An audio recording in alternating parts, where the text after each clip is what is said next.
नमस्कार दोस्तों, मैं हूं राजकिशोर और न्यूज तक पर राजनीति के आज के अंक में चर्चा मोरबी के उसी हादसे के बाद आज के घटनाक्रम और जो कल मैंने आपसे आशंका जताई थी उसी को लेकर।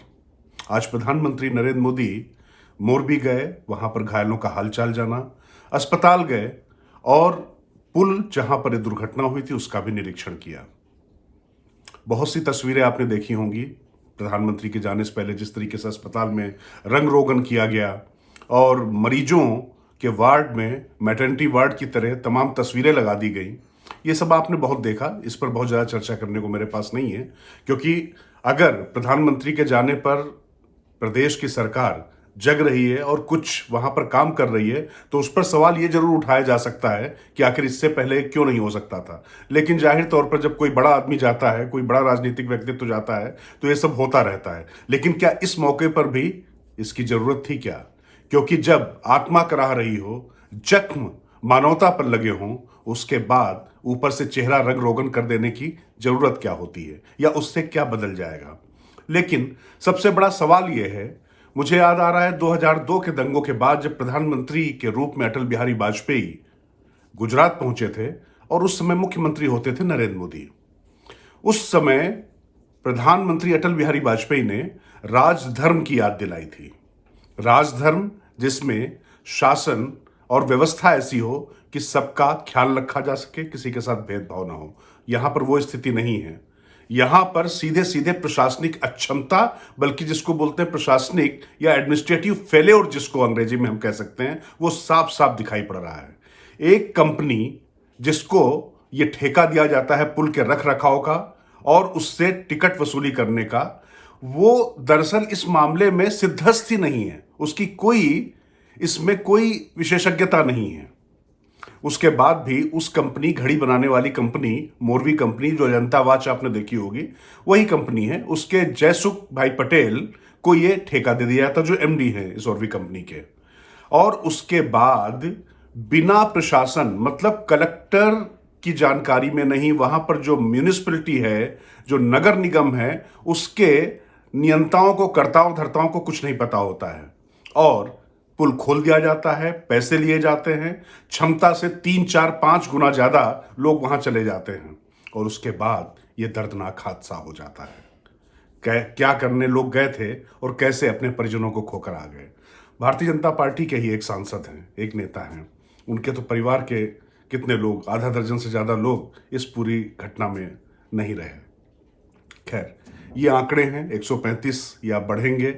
अब ये सिर्फ आंकड़ों की बात है, क्योंकि शव जब निकाले गए और जो अस्पताल में आए वो अब तक 135 का आंकड़ा हो चुका है। मैं आंकड़ा इसलिए कह रहा हूं क्योंकि कुल मिलाकर अभी जिस तरीके से कार्रवाई चल रही है वो सिर्फ आंकड़ों की बात हो रही है। प्रधानमंत्री नरेंद्र मोदी ने जरूर कहा है कि इसकी बहुत तह तक जाकर जांच होगी तो ऐसे हादसे ना हो और इसको लेकर पता किया जाएगा। ठीक है, लेकिन सबसे बड़ा प्रश्न यह है कि इस पूरे घटनाक्रम में गुजरात के मुख्यमंत्री कहां हैं? कौन है गुजरात के मुख्यमंत्री? उनका कोई आपने बयान या कुछ उनकी तरफ से कुछ होते हुए दिखा? प्रधानमंत्री नरेंद्र मोदी ही कल भी सरदार पटेल को जब उनके जन्मदिन पर केवड़िया में उनको श्रद्धांजलि दे रहे थे, श्रद्धा सुमन अर्पित कर रहे थे, उस समय उनका यह दर्द छलका था। आज उन्होंने वहां पर जाके घटना स्थल का दौरा भी किया। लेकिन सवाल यह है कि ये जो छोटे छोटे कारिंदे पकड़कर उनके खिलाफ कार्रवाई का जो ये पाखंड रचा जा रहा है, इसको क्या कहा जाएगा? किसको बचाने की कोशिश हो रही है? कल मैंने आपसे एक आशंका जताई थी, क्योंकि ये जो मोरबी का इलाका है ये कड़वा पटेलों का इलाका है।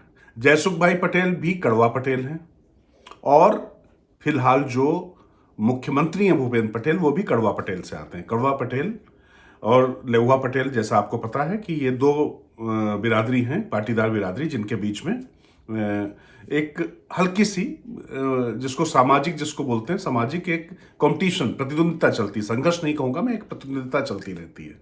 लेकिन इस बीच पिछली बार आपको याद होगा पाटीदार समाज के बीच में हार्दिक पटेल उभर कर आए थे, वो तो खैर भारतीय जनता पार्टी के पास आ चुके हैं। लेकिन अभी 1-2 दिन पहले जिस दिन ये हादसा हुआ उसी दिन ये दिन में एक घटनाक्रम हुआ था। आम आदमी पार्टी ने वहाँ पर धार्मिक मालविया और कथीरिया, ये 2 लोगों को जो भर्ती कराया, ये भी पटेल समुदाय से आते हैं, पाटीदार समाज से आते हैं। वहां पर एक घटना भी हो गई।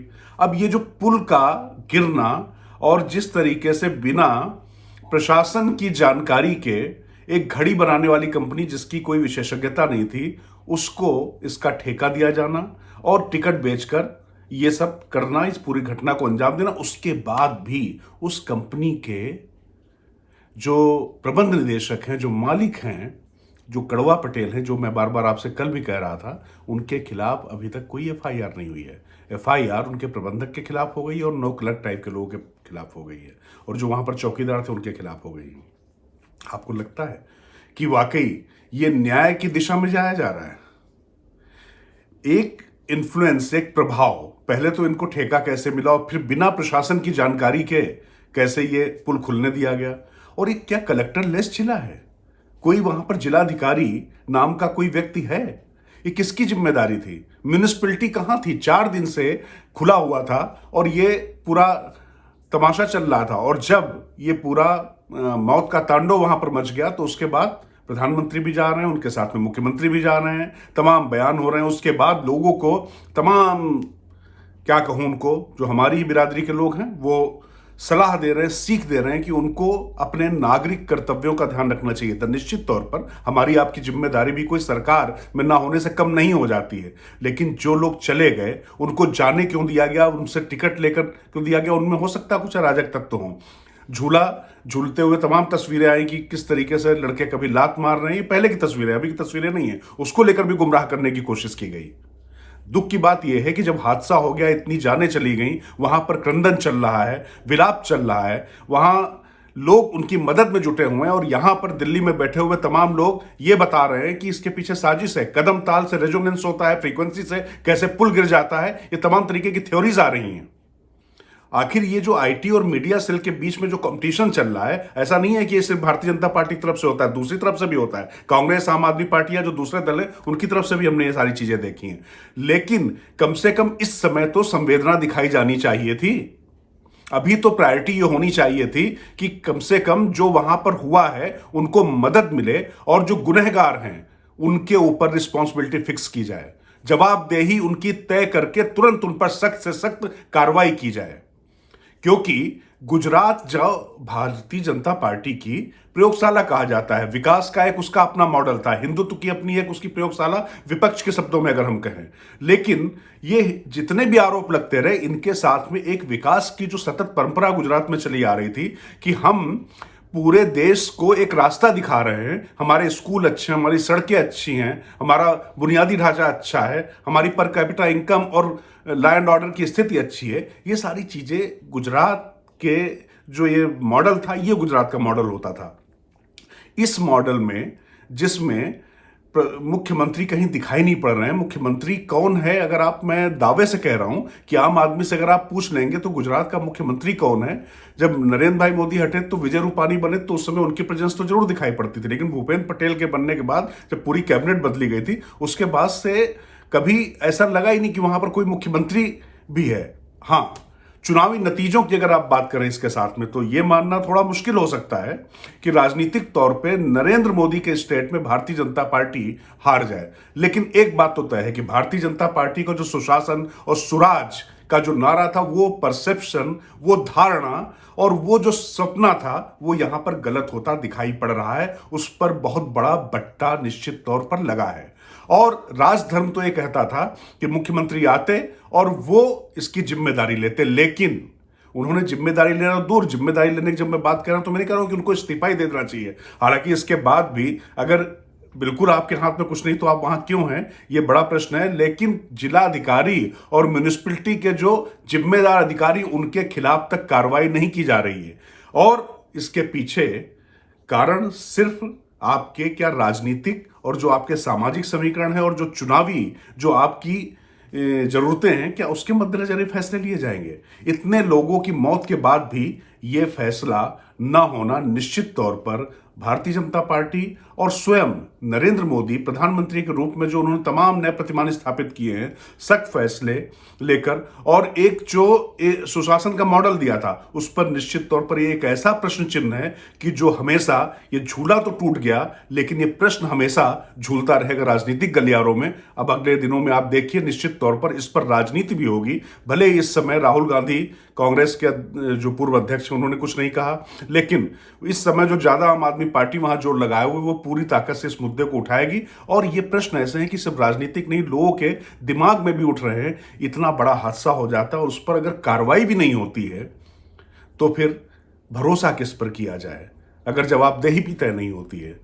तो निश्चित तौर पर यह एक बड़ा प्रश्न है। देखने की बात है कि प्रधानमंत्री लौटने के बाद इस पर क्या फैसला लेते हैं, क्योंकि आज वो वहां पर थे, आज लौट रहे हैं। हो सकता है कि वहां अफरा तफरी ना मचे, इसलिए कोई बड़े प्रशासनिक फैसले ना लिए गए हो। लेकिन एक बात तो तय है, गुजरात में मुख्यमंत्री नाम की जो संस्था है सीएमओ, इस मामले में पूरी तरीके से असफल साबित होता दिखाई पड़ा है। चुनावी नतीजे, मैंने फिर कहा, चाहे कुछ भी हो, लेकिन ये परसेप्शन की लड़ाई में भारतीय जनता पार्टी को हमेशा इसके लिए जवाब देना मुश्किल होगा। जीतने को तो ममता बनर्जी भी जीत ही गई थी पश्चिम बंगाल में। जब पुल गिरा था, उस पुल को जो भ्रष्टाचार का नमूना कहा गया था, वो निश्चित तौर पर वो तो था ही ना, लोगों की जान तो गई ही थी ना, ये जान भी जा रही है। तो निश्चित तौर पर आप मानकर चलिए कि ये सवाल लंबे हैं, लड़ाई लंबी है, और लड़ाई लंबी राजनीतिक, मैं कह रहा हूं ये लड़ाई राजनीतिक लंबी चलने वाली, सिर्फ चुनाव तक रुकने वाली नहीं है। क्योंकि गुजरात का मोरबी का जो पुल गिरा है, ये सिर्फ गुजरात के